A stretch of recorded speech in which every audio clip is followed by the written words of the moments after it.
Hey everybody, Rock DIY here. I've got a 1997 Toyota Century V12 that I'm going to be replacing the airbag suspension on it with coilovers. This is one of the original airbags on the rear. I've already done one side, and this here is what is replacing it, and this is from BC Racing. These are a custom coilover. There are some pretty good videos about removing everything in order to get to the top of our airbag suspension. Those videos always completely remove everything, and I don't see any point behind that. What I did do is remove most of the top bolts and nuts in order to get this out. Also had to remove the rear curtain in order to slide the rear shelf down. One thing to note when you do this is that you won't be able to take the rear shelf out completely unless you take the seat belts off, because it's got to pass through here. So you can keep this in place while you do this job. There's no reason to remove everything. And the problem with removing everything and disconnecting everything is, depending on the age of the car, you could break quite a few things. In fact, when I did the driver's side rear, things were already broken from previous work had been done on the vehicle, and then there were a couple things that broke while I was trying to get to the point of replacing the air suspension. On this, what I'm going to do is leave all the airbag suspension components in place and just put the coilovers in. And then as far as the air suspension, I have to make sure to remove the fuse. So that's what I'm going to be doing. These BC Racing coilovers do come with 2 front and 2 rear. And the reason that there are front and rear coilovers is because of the load. The front coilovers are set to 16 kilograms and the rears are set to 10 kilograms. And in most cases, well, you should be able to identify which is which.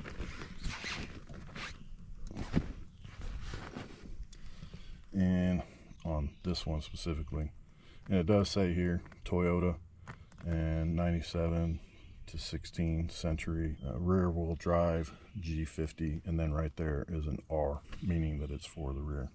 The front one will have an F there. These are not set specifically to the vehicle as far as height. They do all come at the same height, but you'll see that there's a huge difference. If I put these up with each other, you can see there's a good 4 inches difference there.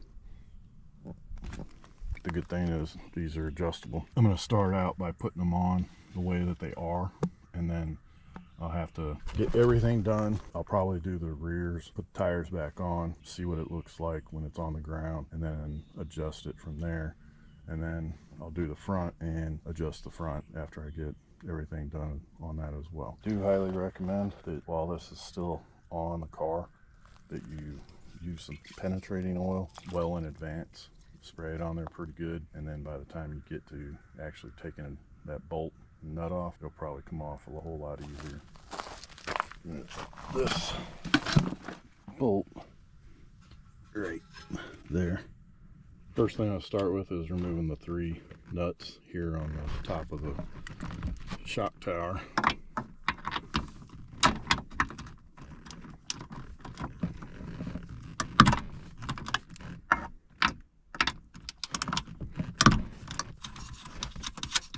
I've got the 3 14mm nuts off. Now you just need to take this cap off. Once you take the cap off, then you're going to have to disconnect the wiring from the top. For this connector, if you have a flat tip screwdriver, if you just put it in the top, turn, it'll take it right off. You're supposed to be able to push this down and pull it out, but I did that on the other side and it did not want to come off. All right, now what you're going to need is a 14mm long socket in order to get these other 3 nuts off that hold the shock in place. If you want to make it easier on yourself while you're removing these 14mm nuts, what you can do is take your floor jack and put it underneath, and what that'll do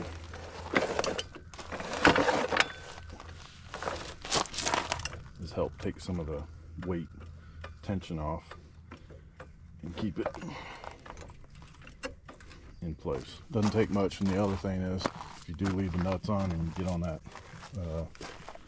you get to where you take the last nut off, it could drop some. It's not going to drop very far, but it will drop. I'm going to point out some random things along the way, just so you're prepared for it. But don't be surprised if you need to shave or grind the outsides here, and the reason why is because you may not even be able to get it on without doing that. That's what I experienced with the other side. And another thing is, these are not as long as the original ones, so the cap may not be able to go on. And look over there, you can see the top of the threaded bolts just barely reach the top of the nut, so that cap is not going to be able to go back on. This will be difficult to see, but I have a 19mm wrench on the nut side, and then I have a 19mm socket for the other side.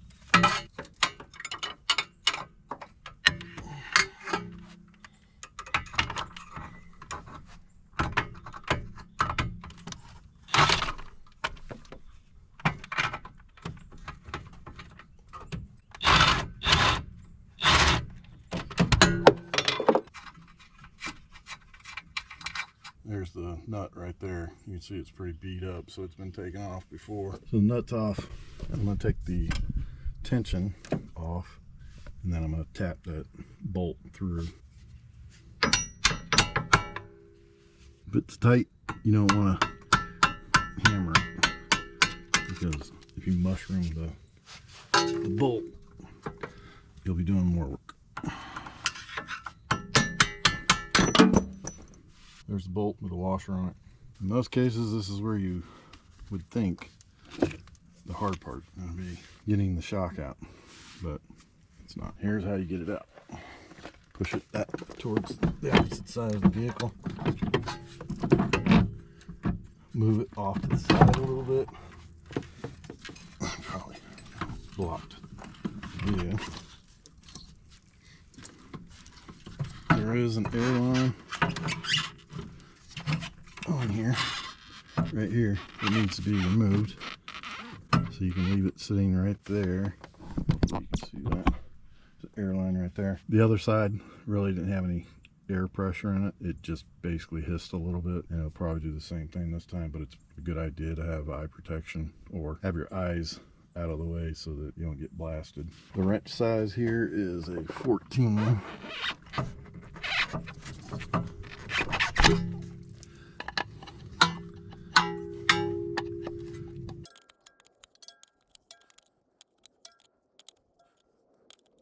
I don't have eye protection on, so I'm keeping my eyes above and just going off feel. You may or may not hear a little air hiss soon. Okay, that one had nothing. Now, you gotta manipulate it out.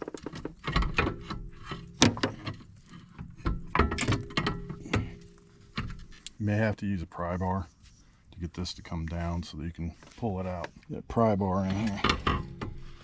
And taking it out.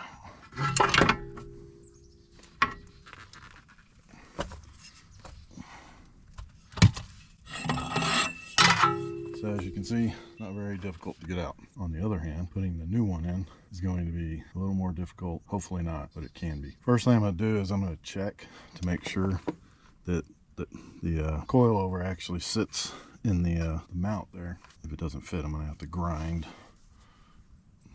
here and here in order to get it to fit. Here's something else to point out. So this has an adjuster for soft and hard as far as the ride. So if you go hard, your suspension is going to be really stiff. If you go soft, you won't fill the road, or you won't fill every bump. And these specifically are supposed to be a total of 30 clicks, but what I've discovered is that's not completely true. If it was 30, yeah, 15 would be the middle. This one's 31, and I've got it set to 15 because it could be 15 or 16. But prior to everything being put back together on the car, it'll have to be determined on what type of ride you want, hard or soft. That'll be done after everything's on the car. These do come with nuts on them. I'm going to take these off. Before I put this in, I'm going to loosen this collar right here, and I'm only loosening it because if I don't, this will stay where it's at and these will stay where they're at. And right now it may not necessarily line up if I put it in the car, and it'll be really difficult to get these to line up with the holes. So I will use the wrench that was included to loosen this up slightly, just so I may be able to turn this if I need to. I did have to grind the ends here in order to get it to fit in there, because it was way too tight. It wasn't going to go in. It was the same thing on the other side. Now, put this back in. Yeah, start. I'm going to have this facing to the front. Set it down there. Trying to be as careful as possible.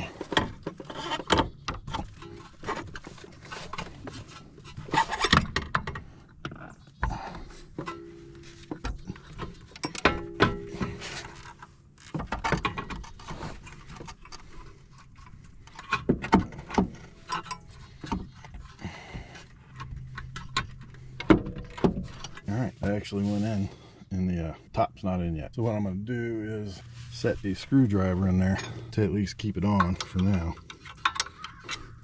I have to get the top on. So if this is completely tight, it's going to possibly make it a little more difficult to do. So I'm just going to put a screwdriver in here for now. That'll help keep it a little loose while I get the top in. And then now what I'm going to have to do is use the floor jack to slowly bring it up and get the holes to line up top. I don't know if I turn the camera on or not, but I need to loosen this up because it'll give me more play with the studs up top. All right, so that's loose. Don't need to go too crazy with it. And now I have to use the floor jack to bring the coilover up to line it up, because right now it is nowhere near where it needs to be.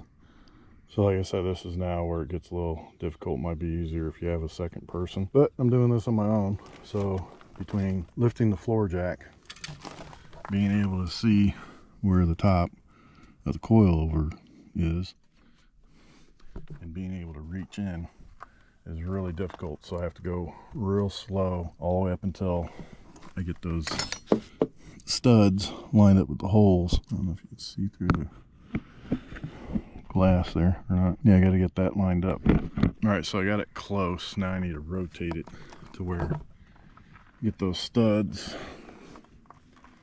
as close to lining up as possible.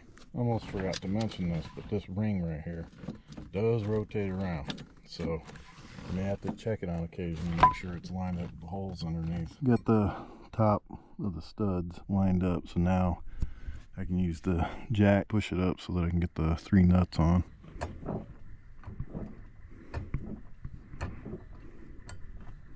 Looks good.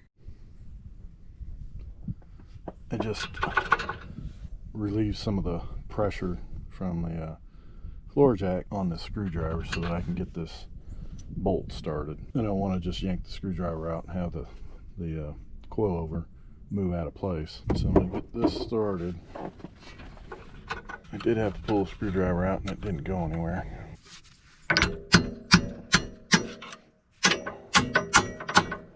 That's in. Now I need to put the nut on, tighten it down.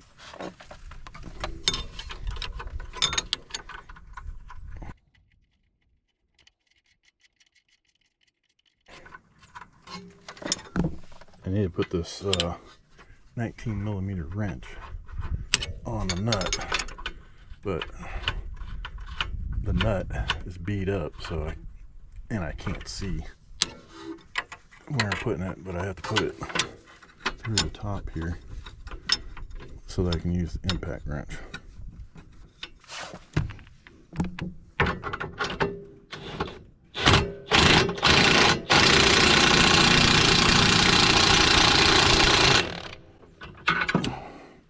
All right, that's on. The top nuts, 3 14mm nuts up top, tighten down. This airline, what I'm going to do is get some shrink tubing, close that up, and I'm going to leave it, and then I'll probably just zip tie it off somewhere in case it gets used in the future. I don't want to remove it all. On this airline here, what I'm going to do, rather than covering the whole thing, is I've got these little rubber caps. And what I'm going to do is take this one. What I'm going to do is push that part back, put this over the top of it,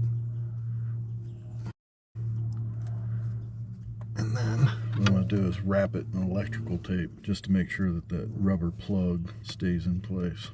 And then I will use a zip tie. I'm going to put one piece across the top and then put one more wrap around it.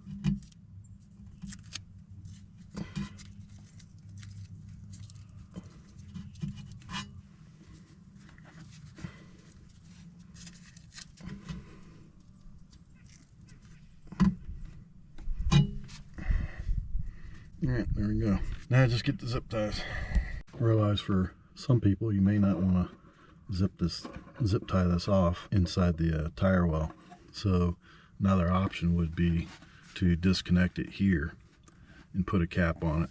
But then you're gonna have to keep track of where you put this, because there's gonna be some pieces that are gonna come off the car when you put these coilovers on. So you could disconnect this and then go inside the trunk. You'll have to remove the covers in the trunk, and then you can just cap it off or just disconnect it in there. You will have to plug this hole up here as well to prevent water from going in there, because it's a tire well.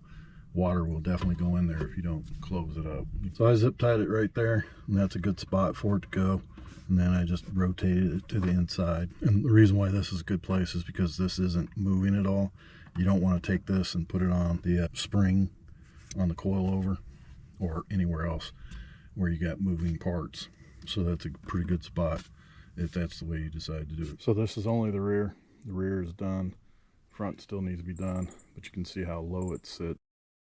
Without it being on the ground, there's about 3 to 4 inches between the lip and the wheel well lip, but once it's on the ground, the wheel well lip is pretty much just slightly above the edge of the top of the rim. That will need to be adjusted. It's a little too low, probably way too low, so that will be adjusted once the fronts are done. That will get done. Next thing to be done is this plug needs to be pulled through this grommet, and then the plug is going to be zip tied down, because the last thing you want is it to be bouncing around causing chatter.